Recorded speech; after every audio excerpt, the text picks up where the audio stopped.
awesome. Well, I know I speak for everyone from saying thank you for taking the time to join us on this, and I think it's gonna be a fun hour, uh, and I think we're all gonna learn a lot, and hopefully take a little stress off from what must be a really stressful week for you. So yeah, so I guess why don't we just start with you know give us a background on Star Atlas.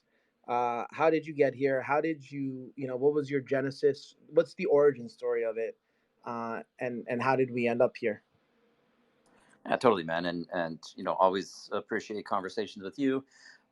You and I connected up months ago, and I think you saw in the potential of what we were building. So really appreciate the opportunity to just be on stage chatting with you, and hopefully this is valuable to people out there in the community who don't know much about Star Atlas or just want to learn a little bit more. But I'll kind of take you back to the beginning of my crypto career, which came after my formal career in finance. So I'm a CFA charter holder, and formerly worked in institutional and private wealth management. Undertaking activities like portfolio management and investment analysis. Discovered Bitcoin through script coin mining with GPUs back in 2013. Kind of went all in on that. In that year. Really bad market timing for me because I just caught the tail end of the 2013 bull. It was right before the Mt. Gox collapse. Script coins weren't profitable for very long, and I ended up losing money on that endeavor. But I was absolutely captivated and fascinated by the technology, and so during the bear cycle, was able to just formally educate myself on the tech and the potential. Launched my first company in 2016, which is Tokes. That's a crypto and cannabis company, and then met two of the people who ended up co-founding Star Atlas with me. That's Danny Floyd and Jacob Floyd, Chief Product Officer and CTO respectively. Pablo Quiroga is also a co-founder, and he's the Chief Revenue Officer, and that really rounds out the leadership team. But Danny and Jacob I met, at the creation of Tokes, and we just saw this potential as we grew, moved into 2020, mid 2020. We kind of saw this potential for, not only NFTs, but what was happening in the DeFi space, and seeing some advent, although nascent, in the crypto gaming or blockchain gaming space, which, everybody's kind of calling GameFi now. And what we really envisioned, though, was a product that was superior to that which was on the market at the time, right? A lot of those games are kind of rudimentary gameplay mechanics, either turn-based or card-style games. Didn't quite have the graphical fidelity that we thought we could accomplish with Star Atlas, and so we just set to work, kind of preparing a white paper and doing pre-production planning and kind of a pitch deck or presentation deck on what we believe can be one of the first, if not the first, AAA quality game that gets delivered with a full integration of blockchain mechanics. And so Star Atlas itself, we're big, the whole team, we're big gamers, and big space exploration guys. And so this is a space genre, massively multiplayer online game. Core pillars of the game are space exploration, territory control, and political domination. So it's a grand strategy game encompassed in those pillars. And the financial mechanics that we're using include NFTs. So everybody here probably very familiar with them, but non-fungible tokens deliver true asset ownership to the player.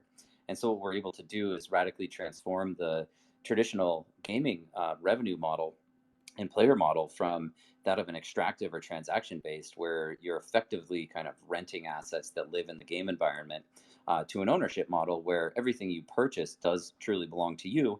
And at some point in the future, if you have a desire to exit the game and not play anymore, then you can actually recapture value based on the assets that you own, plus the income that you were able to generate through the play to earn model, while spending time in the game. And what was critical for us was that this, it has to still be an enjoyable and fun experience for the players. So that's kind of where, so that's NFTs. We have the two crypto native assets. So we have Atlas as a transactional currency in the game. All operating costs and financial rewards in the game are denominated in Atlas. And then we have a kind of a unique take on a decentralized autonomous organization, or DAO structure, truly does give ownership of the future development of not only Star Atlas as a game, but future development of the metaverse at large to the stakeholders within the DAO. It also introduces concepts around, kind of revenue distribution from the economic activity in Star Atlas, wherein Atlas recaptured through expenses flows into the DAO, and then the DAO gets to determine if that gets, paid back to Star Atlas Development Company to continue building as dividends, as further incentives to adopt new users, or if it just simply gets burned and reducing the total quantity of supply over time. And those are all decisions that the players and stakeholders get to vote on. And then the final piece is, the integration of DeFi in the game as well. And where why we felt this was important is we're essentially trying to create a financial services suite for players wherein they have the ability to work a job, let's call it that, coming in and playing the game. Hopefully it's fun for them. That's our mission. But what do they do with their savings? There should be some excess capital at the end of playing, even if you need to liquidate some to pay living expenses if this is your full-time gig. And so, as opposed to taking cash out of the crypto ecosystem and putting it in a savings account that pays nothing, let's get them exposed to some innovative technology like liquidity pools or AMMs or yield farming or even lending pools. Just had a really great conversation with the guys at Jet Protocol, by the way, and I think that that's going to be a really fantastic integration that we complete. But nevertheless, give people to compound their earnings by placing their savings into something that can generate a higher rate of return than anything in traditional finance or in the legacy finance world today. So that's how it all started. We had a really phenomenal year. Happy to get into all of the activities that we had this year, but maybe I'll take a pause there and just see if there's any questions based on that. Yeah, wow. That was thank you for sharing all of that. That was a lot to take in. I think like a lot of times when people talk about these games and these in-game economies, like they kind of they really don't take into account how much work get isn't involved in, basically creating an economy, and also focus on the game mechanics and all that. So I think it's one amazing that you guys are focusing, and you're so comprehensive in your scope. But then also it's like the graphics themselves, right? Like, the teasers started dropping earlier this week, and the graphics were amazing. And I know, just talking to people started getting like that FOMO, and building on Unreal is incredible as well. And like I guess what's that like? Because you're correct me if I'm wrong, but you're gonna be the first crypto game building on Unreal, correct? I want to say that's true. I know Illuvium is targeting AAA as well. Mhm. I think they're building in Unity, I want to say. Mhm.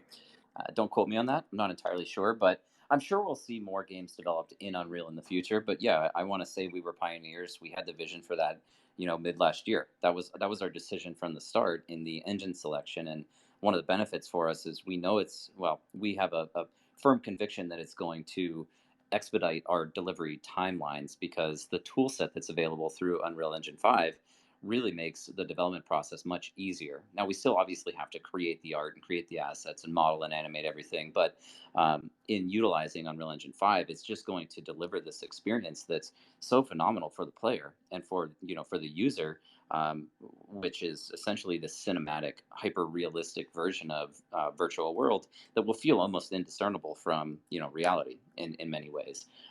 So there's a lot. What I would say is I feel extremely fortunate. The team that we have at the leadership level, as well as all of the talent within the company, of which they're all super passionate about what we're building here and see the potential in this. But from the leadership standpoint, everybody has their specialty, and we synergize and flow really well. So Danny working on all of the gameplay mechanics, gameplay pillars, and product creation. Jacob doing everything on the engineering side, blockchain engineering, web app development, mini game development, and the team that he's managing. And then Pablo, working on everything from business development and partnerships to communications and marketing, and those things that drive revenue to us as a company, and coming up with unique revenue models and opportunities. And then myself, my specialty is really more on the economics and finance side, and kind of understanding the tokenomics and blockchain financial mechanics that we can use to incentivize players. It's we're just it's kind of like dream team, not to pat myself on the back but to pat the team on the back, kind of dream team. And I feel very fortunate that we all came together at the time that we did at this point in history where something like the metaverse actually has feasibility behind it. So it's a lot, but I'll just tell you, everybody is grinding extra hard. We're all flat out, and everybody has their specialty, and that's what has enabled us to develop and deliver as efficiently as we have. Yeah, no, for sure. When we originally met, I think it was back in it's February or March, and we were discussing it. I was sold right away. Just like the vision that you had, the gameplay, and everything. I was just super excited about it. Now I know full gameplay is actually like a ways away, but I know you mentioned it just right now with regards to the mini games. Can you go over that and like how do you expect like that launch schedule to be? I know you guys have been auctioning a lot of NFTs over the last couple months, and your the Genesis event, the Token Genesis event, is upon us, and yeah, like how's that going? Like what's I guess been the recent roadmap and the upcoming roadmap for you guys? Yeah.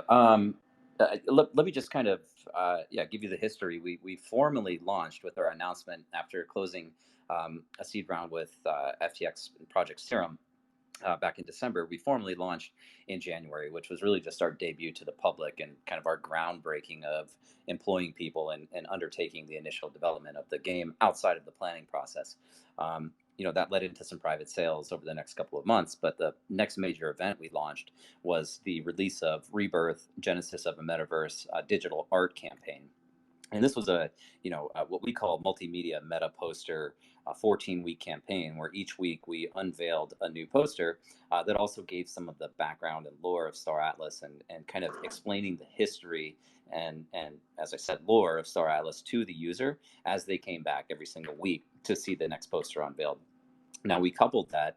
All of the art, by the way, was created in-house by our concept artists.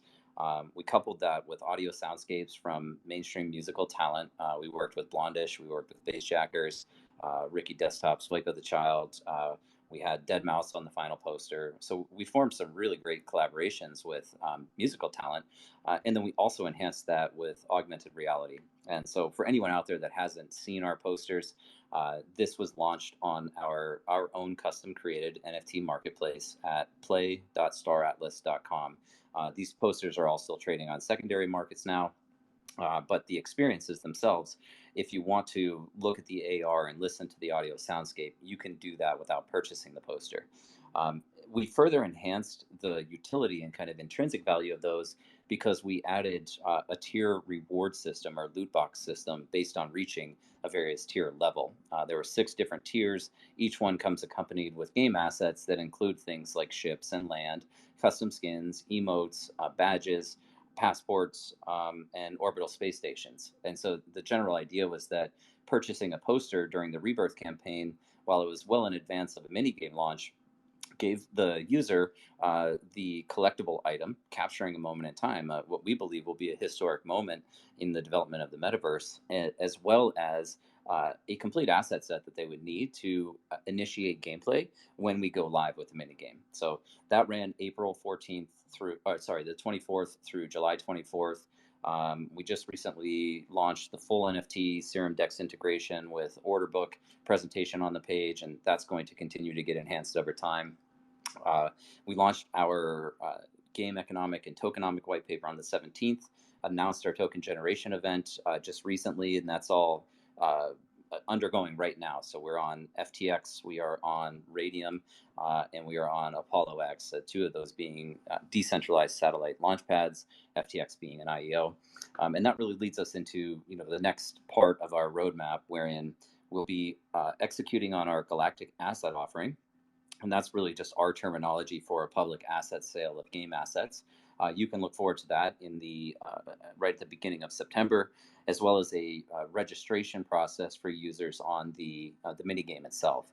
And so I'll get into some of the mechanics of the mini game that we'll develop through the year. But the registration process includes essentially profile creation, username selection, which we have a unique take on by utilizing Solana naming service to secure your name as an asset.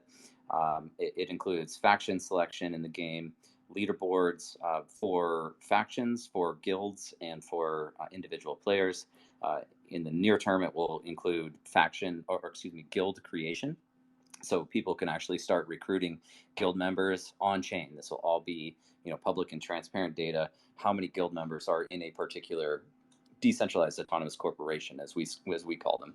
Um, Going forward from there, it is the release of ship missions, so you can actually deploy ship assets, complete missions, and earn some type of revenue or reward for that. And then land development. And our land gameplay loop is predominantly oriented towards mining. And so the player will extract ore that becomes input material in the supply chain that ultimately goes on to craft your own NFTs should you have all of the materials necessary based on a blueprint. Orbital space stations come after that. These are complementary to the activity that takes place on land. And finally, we'll be debuting the namesake of the game, which is the star map or the star atlas. And so that will be a 3D kind of immersive map that will help people understand the complete breadth of the Star Atlas universe over time. Now, final point here is the team is actually developing out two concurrent products. We're developing the minigame because we want people to have access to gameplay mechanics and the ability to earn uh, as early as possible. And so we're delivering that through the minigame while concurrently building out the full production team in Unreal Engine 5. Now, it's possible we have an experience in Unreal by the end of the year, sometime in December. Obviously, these are all subject to change, so don't hold me to any dates, but it is a very kind of like cutting edge form of development that we're doing, and there's a lot of experimentation that's taking place. But uh, Unreal Engine by the end of the year, possibly, and then leading into regular module releases over time, such that the player is not going to, or the user is not going to have to wait 5 to 7 years for us to complete the full development cycle. Rather, we'll be releasing things like shipyard modules and racing modules, battle arenas, and over time, over the following years, people will get exposed to broader and broader feature set of the game. But again, you won't have to wait. There will be fun, engaging activity that players can experience.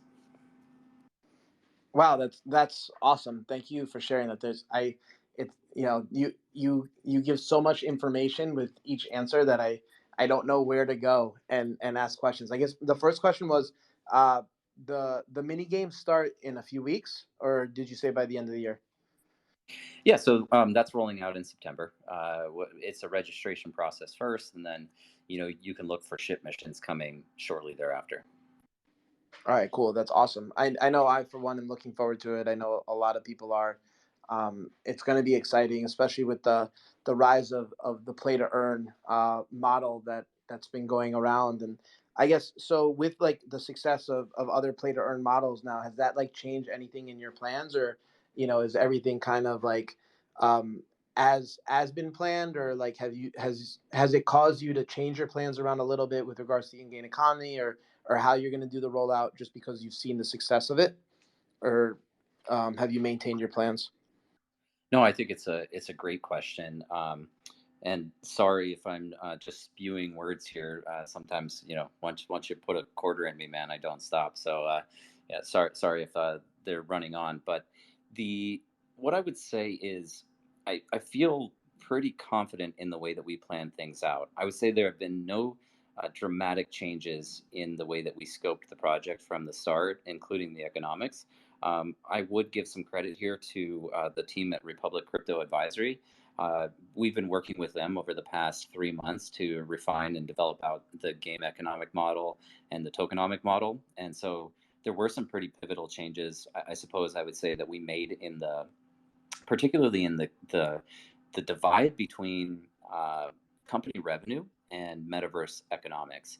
And I'll kind of elaborate on that. So when we originally started this, there's kind of these two entities. There's us, this design studio, Star Atlas, design and development studio that's creating the game and creating the metaverse. And then there's the whole decentralized economy, which consists of the NFT holders, the token holders, and people that are actually engaging in the gameplay and the way that those intersect with other crypto markets. Um, we had originally intended to essentially capture not only revenue off of sales for us as a company, but also revenues from the game. And to give you an idea of what that means is like when people are playing Star Atlas, they have operating costs just like any other true economy would, and that could come in the form of land value tax, or in repairing a ship, or refueling a ship, or upgrading items, or even purchasing consumables. Now, all of those costs are denominated in Atlas. And historically, our original proposal was that those funds would flow into us as well, and then we do certain things with them, like either burn tokens or liquidate them to continue fund development, or putting them into various liquidity pools or ways to benefit the players as well. But the divergence was we've actually isolated the two economies now. So for the present time, we still have the monopoly on developing out and releasing game assets and funding our business, which also allow that revenue is what allows us to continue building this massive vision. But all of the in-game activity now, all of the metaverse activity, and all of that Atlas actually flows directly into the DAO. And so our Star Atlas DAO, the token of which is Polis, then would actually have the ability to determine what happens with those funds as opposed to us. And we think that this is a really great method of aligning user interest with our interest. And in many ways, you could almost think of us just as a contractor to the metaverse. And again, we have really the majority control for the next couple of years, so we can continue to build on our vision. But over time, the metaverse just becomes this living, breathing organism that's owned by the public, and really owned by the stakeholders of Polis within the DAO. And so as Atlas revenue flows in, the DAO gets to vote. Do those funds come back to Star Atlas development?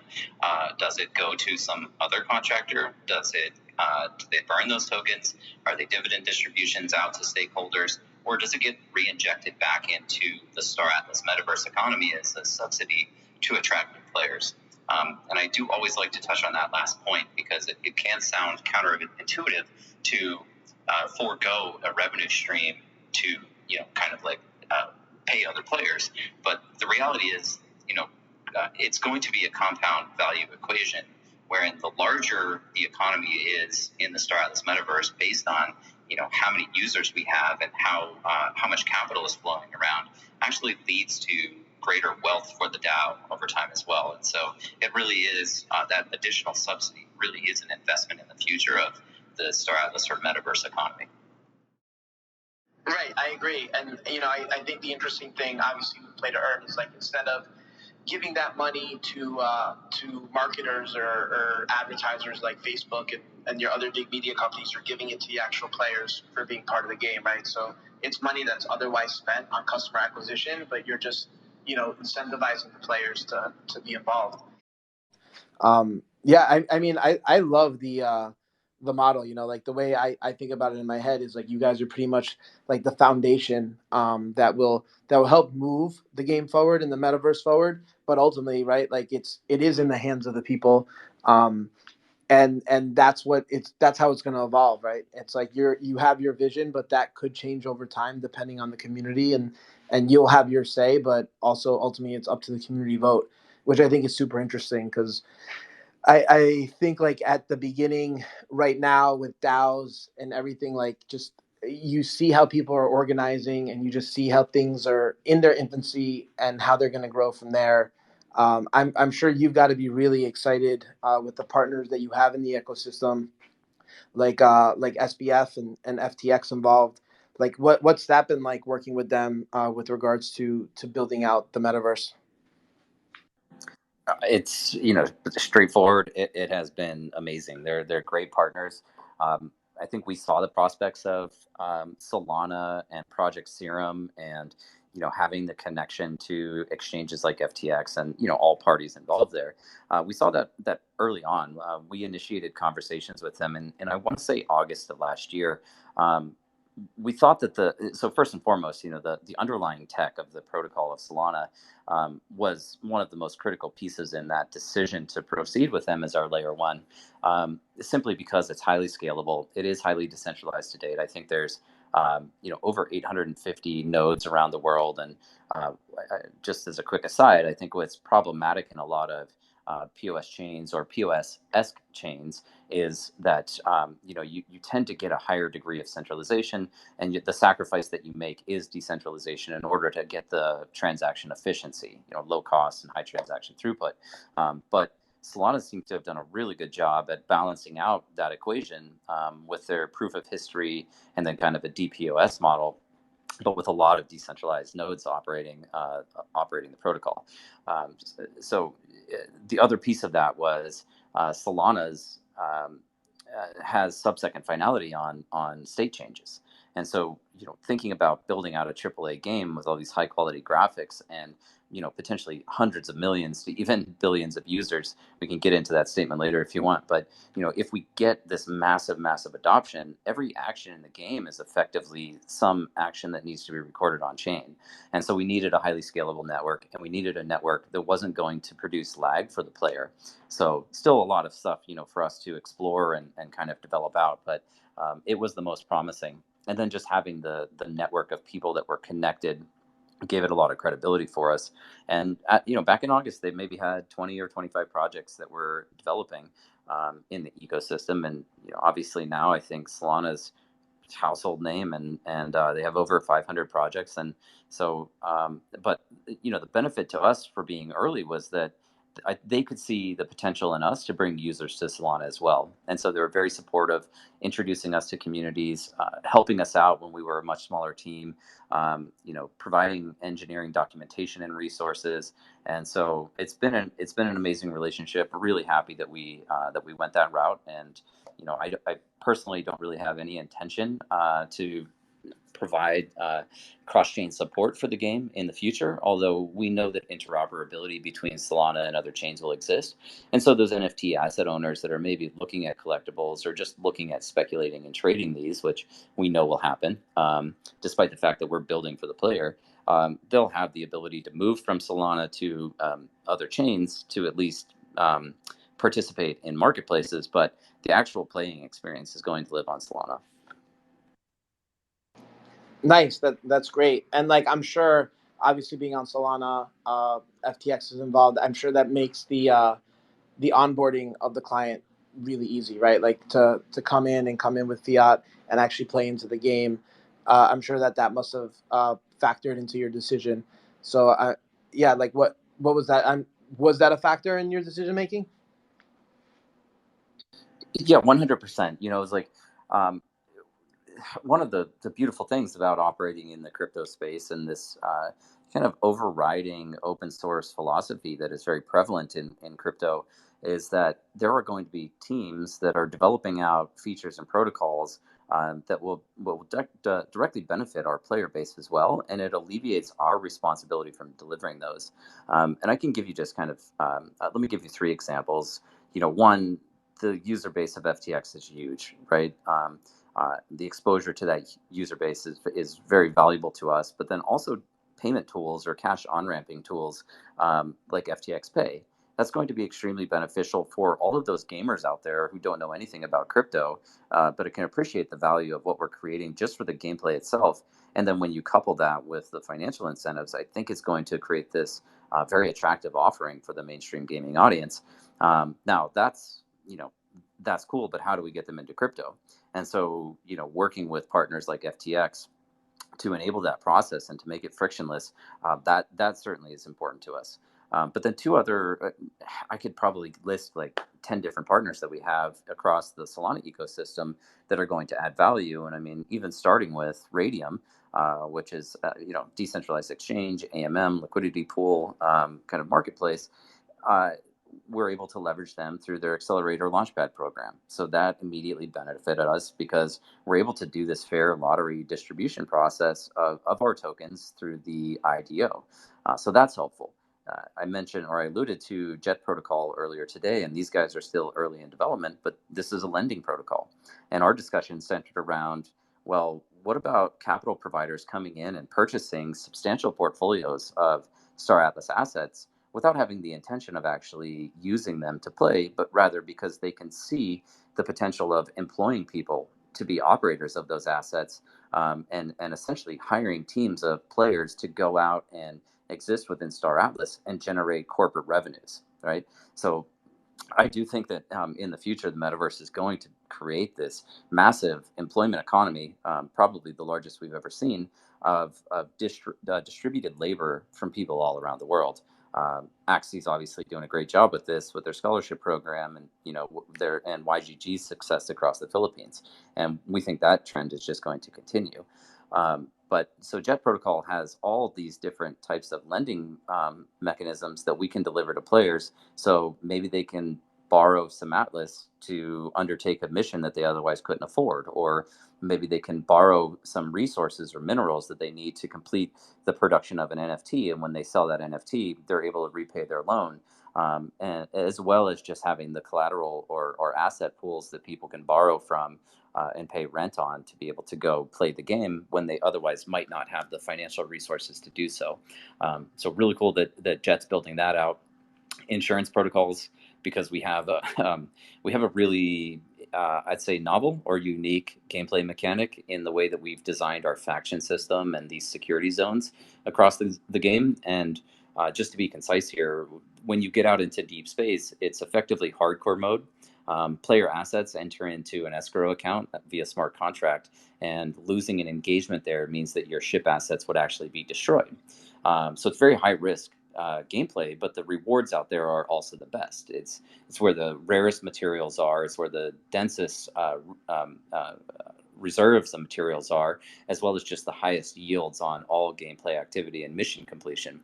So it's risk versus reward, and it's commensurate. So, but because of that, it means that it's very possible that a player would want to insure a ship before they go out there, because should they get caught off guard, or should they get ganked by a team of people out there that are just roaming pirates, then your option is either to lose all of the financial capital that you invested into that asset, or pay some premium, some insurance premium, to protect yourself against that type of event. So I'm sure there's more. I could go on, but I think those are a couple of core protocols that we're going to be able to leverage from the decentralized development community that we now do not have to build ourselves, and yet at the same time we can offer those features out to our players, and it just creates this more robust and compelling gameplay model.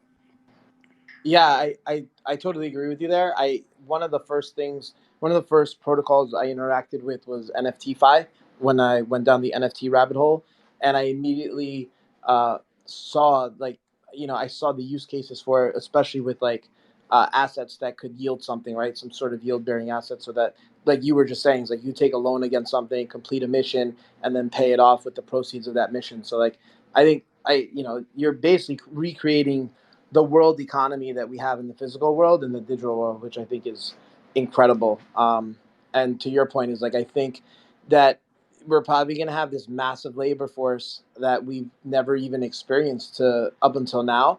And I kind of want to go back to a comment that you said earlier. From hundreds of millions to billions. And I wanted to know if you could expand on that, because that definitely caught my attention when you were talking about that, when you were answering one of the questions earlier. Of course. Yeah, and I think you're spot on. I mean, we are effectively recreating or resimulating, the uh, economic model of the world and delivering that in the metaverse.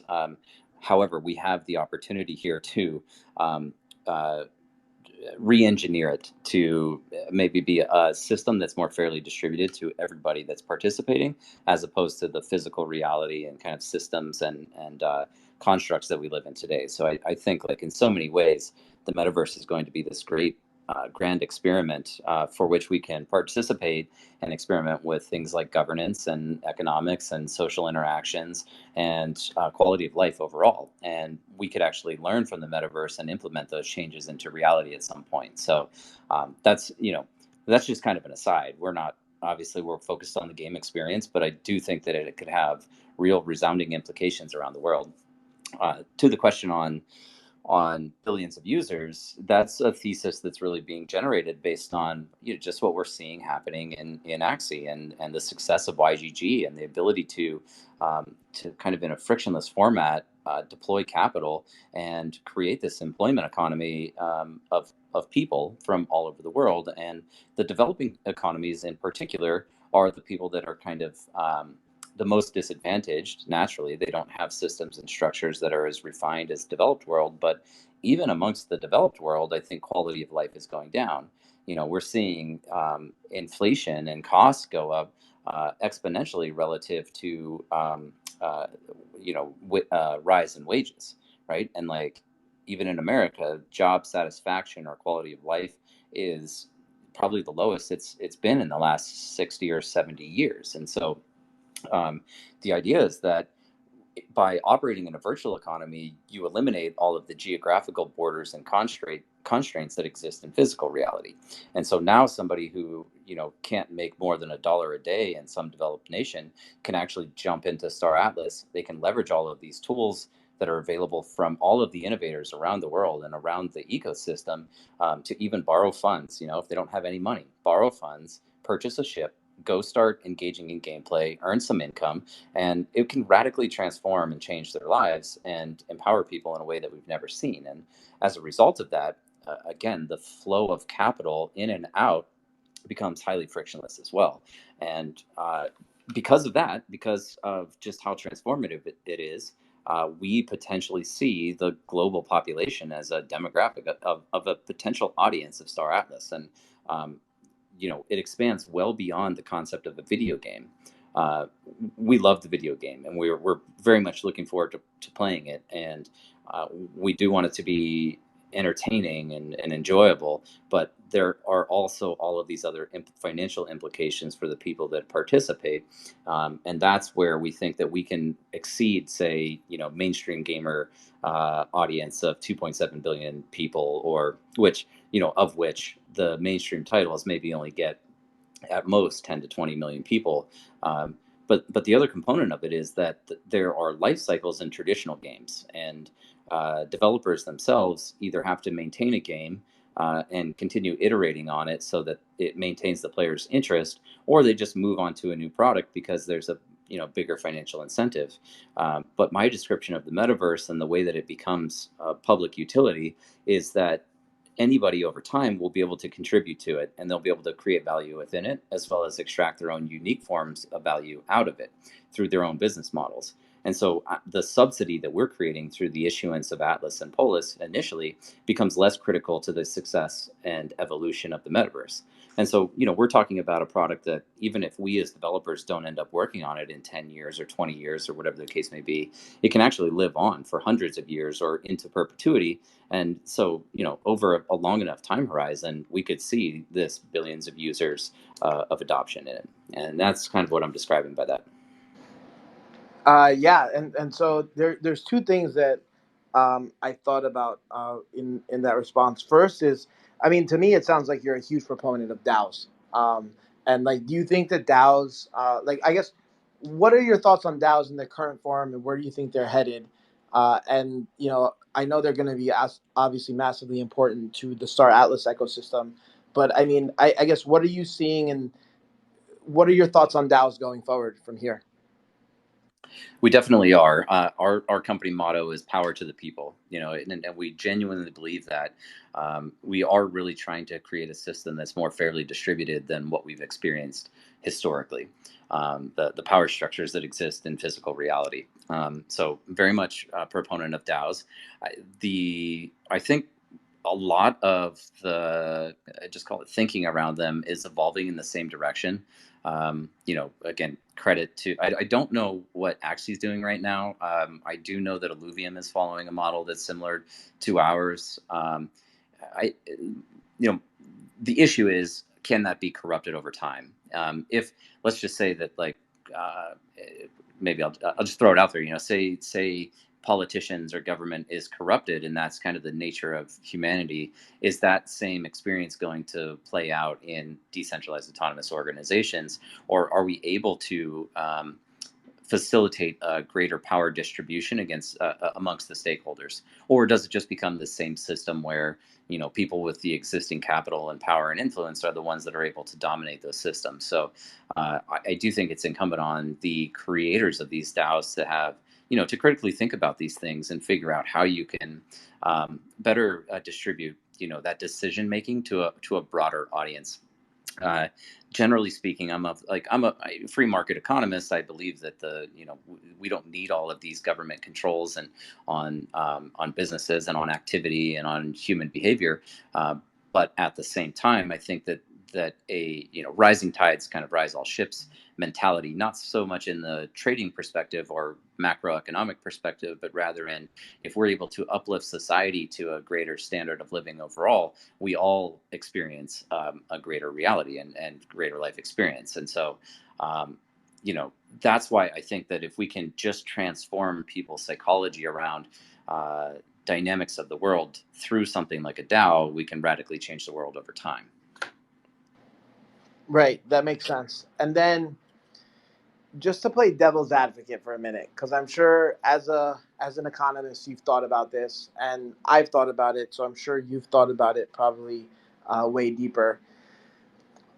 So we've seen the experience with of play to earn. We've seen what's been happening with Axes, expecting the same to happen with Star Atlas. And you take a look at, let's say, the rise of income in these developing nations, right? Let's say somebody's used to making $1 a day, all of a sudden they're making $10 a day, so they're making 10 times more per day. Obviously, the cost of labor in those countries rise, right? Which would obviously more than likely affect costs in the first world nations that probably rely on those developing nations for some sort of products. Like, if we get reach that utopia, or not a utopia, but let's say as more and more people get onboarded into the metaverse in these play to earn games, how do you see that spilling over into the real world, right? Because when I look at that and I'm like, oh, this is great, you're increasing people's quality of life and their cost of living, but then on the flip side, right, is like you introduce massive inflation into the real world economy, and it's like, what do you think that that does? And like, I'm just curious what your take is as an economist. So, no, I think it's a valid kind of criticism or concern. What I would suggest, though, is that um, not only crypto itself, but also the GameFi or blockchain gaming or blockchain enabled gaming will lead to one of the greatest wealth distributions the world has ever seen. And just as an aside on that, it's one of the reasons why a country like El Salvador has accepted Bitcoin as an acceptable national form of payment, right, or currency. And I think the idea behind that is that by introducing that type of advantage, it incentivizes people to enter into that economy and move there geographically. Well, what that accomplishes is it attracts more innovators and more creators and people that are able to be more successful. And as a result, they're able to hire more people from the local economy. They're able to educate people through that process as they're hiring labor. And then over time, and it is a gradual process, but over time, that actually leads to better economic state of, say, that country. Now, in the future, though, the division between virtual worlds or digital reality and physical reality will be uh, almost non-existent. The lines will be very blurred, and so what you're going to see is that this transfer of capital to individuals from that are maybe participating in the digital economy. To your exact point, these people are now making more money than they were able to make, which means they have more disposable income. It's actually broadly beneficial to the rest of that ecosystem or that geographic region, in that now people are going and patronizing more businesses. They're buying more products. They're creating more value. They're also taking jobs out of that economy, though. Okay, so if think about, like, if a labor force gets cut in half because now there's this huge opportunity to participate in the digital economy, well, now employers are going to have to find a way to equalize that, and generally that's going to be through paying higher wages because they have to be competitive for the smaller labor pool that exists.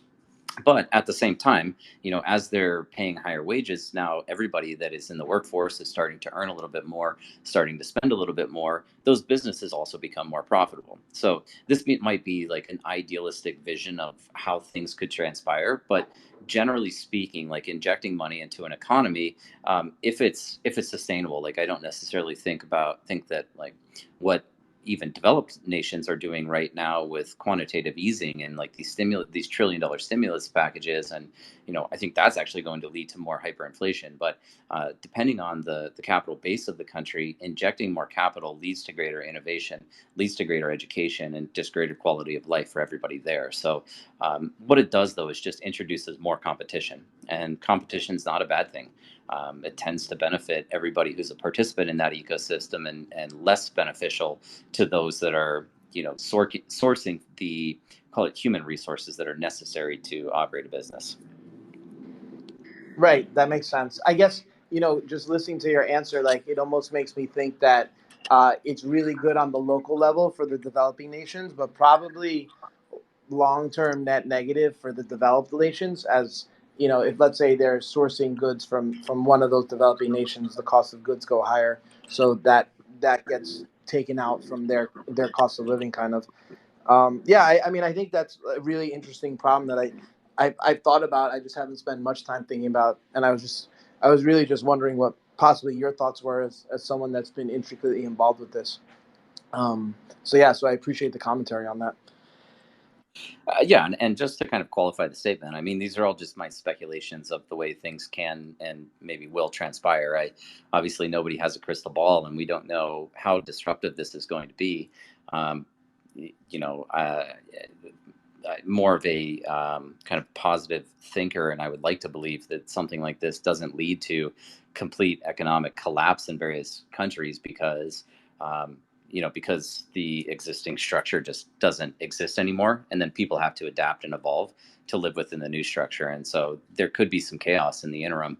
I just think from like a long-term perspective, it will lead to a greater rebalancing of wealth around the world, and it won't be so centric on geographic regions, but rather like, as I said, that those borders disappear in the virtual or the digital economy and the digital world. And there's all different types of activities that people can participate in that don't need to be related even to, say, gameplay mechanics. Once again, as a caveat, we believe that Star Atlas is going to be a lot of fun. That is the focus of what we're building. But the implications, again, for innovators, creators, entrepreneurs to develop new business models to live within the Star Atlas metaverse will exist, and that just provides power and optionality to people to innovate and create value for themselves. And so, you'll have capital flows from developed nations, possibly, as I was saying, maybe it's capital flow, people purchasing large portfolios of Star Atlas assets. But where do they go to source their labor? They're probably going to go wherever it's cheapest, and yet where the that labor is actually capable of completing the task. So if that means that those assets end up getting, or the employees for those assets get employed from developed nations, again, that's now transfer of wealth from, by and large, from the developed nation into developing nations, which again leads to that equilibrium over time until everything kind of evens out.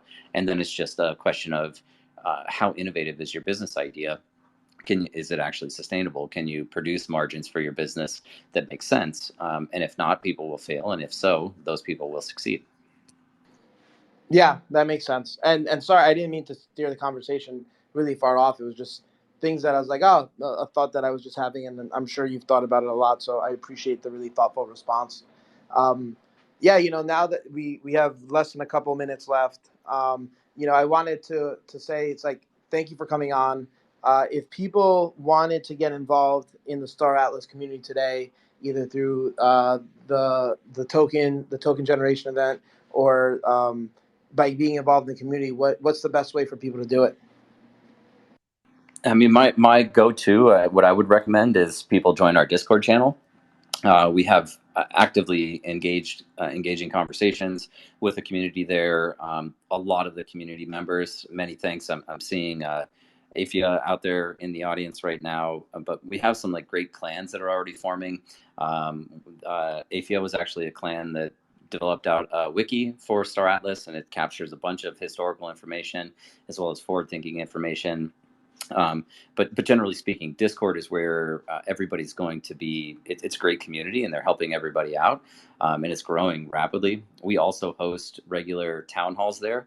And so that's members from the leadership team. I'm there pretty much every week when we do it, or if it's every other week when we're on that schedule. But that's a live Q&A session with the audience as well. So for people that are having trouble comprehending our strategy, or just want to ask questions about what the game's going to look like or the future will look like for Star Atlas, it's your open opportunity to ask any question to us, to the leadership team, while we're on stage. And those always last at least an hour. They usually run a little bit over. So that's a great spot. Obviously, we're on Twitter. We have a Telegram channel. You can also interact with us there. But yeah, join Discord. That would be my recommendation. Yeah, I find that Discord with all the different channels as well makes it much easier to be organized and to stay up to date on a lot of stuff. Whereas Telegram can get a little sloppy sometimes. So yeah, thank you. Thanks for everything. Are there any last comments that you wish to share? I know I for one am excited about everything that's upcoming. I'm really looking forward to what you guys are doing. The graphics look sick. The gameplay looks amazing. And I just wanted to thank you for coming on. No, man, it was my pleasure. I appreciate you having me, man. Like I said, always great chatting with you. Yeah, final comment is just that, guys, are still very early. So even though we've been in development for a while and kind of promoting ourselves for a while, everything's just about to kick off. Token generation events closing, game asset sale is launching, mini games coming out soon. So plenty of opportunity here, and this is something that we believe will live on for a long time. So very, very early, and we just hope to see you in the metaverse. All right, awesome. Thanks so much. Thank you for your time. I know you're super busy, so I really appreciate you coming on and giving your thoughts and your vision for everything that you guys are doing. I wish you guys the best success, and I'm really looking forward to it. And just go out there and kick ass and take some names. I love it, man. Well, we'll see you in space. Once again, thank you, and thanks everyone out there, and have a great day, guys. All right, awesome. Thanks, and thanks everyone for listening in, and have a great night. All right, bye.